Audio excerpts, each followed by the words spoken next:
What's up mga kasimple fam? So ayan guys, for today's video, sa nakita nyo, bagong gising pa po ako dyan. At ito guys, finally andito na ako sa lugar, probinsya nila Ate Jane Barona Vlog. Ayan, big love shout out to you Ate Jane.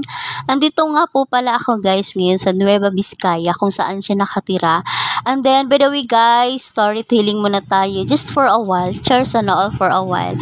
Ayun, bago ako pumunta dito ng Maynila, ay gusto na Ate Jane na yun na nga guys, bago nga po pala ako pumunta dito sa Maynila, ay nag-decide na po kami ni Ate Jane na pag-uwi siya, ay mag-i-stay po ako sa kanila ng mga ilang araw. Kasi nga within one day lang po yung naging meet up namin guys. So alam naman nating lahat, hindi yun worth it. I mean, worth it naman siya. I mean, nabibitin tayo lahat. So okay lang yun guys, at least nakikita ko kayo. Ayan.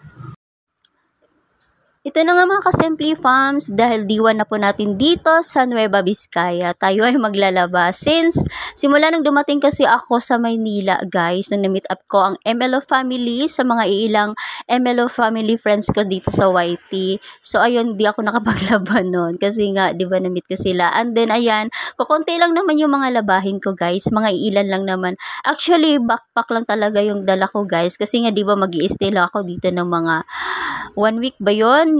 From August 12 to 18, uwi ko nun. So, ayan, kukunti lang naman talaga yung mga labahin ko, guys. Ayan, maglalaba muna tayo.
So, ayan na nga mga kasimple fams. O, diba, ang bilis ng fast forward na ginawa natin. Wala, kitang-kita niyo naman guys. Mga iilan lang talaga yung mga nilalabhan ko. Kasi nga kukunti lang yung dala ko dito. Ayan, so, ayan, magsasampay na tayo guys.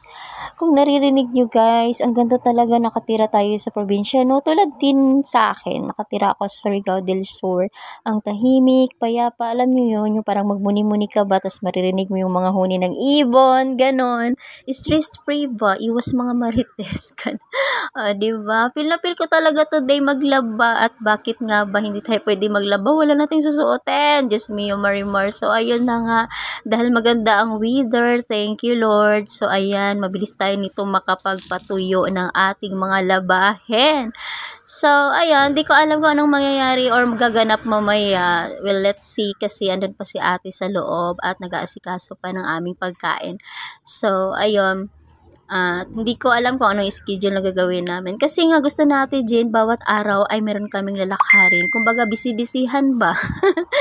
So, ayun. Dahil nga first time ko dito sa Nueva Vizcaya, ang masasabi ko, guys, ang ganda. And then, friendly yung mga tao. Katulad sa lugar namin. Katulad sa probinsya namin, guys. Friendly yung mga tao dito.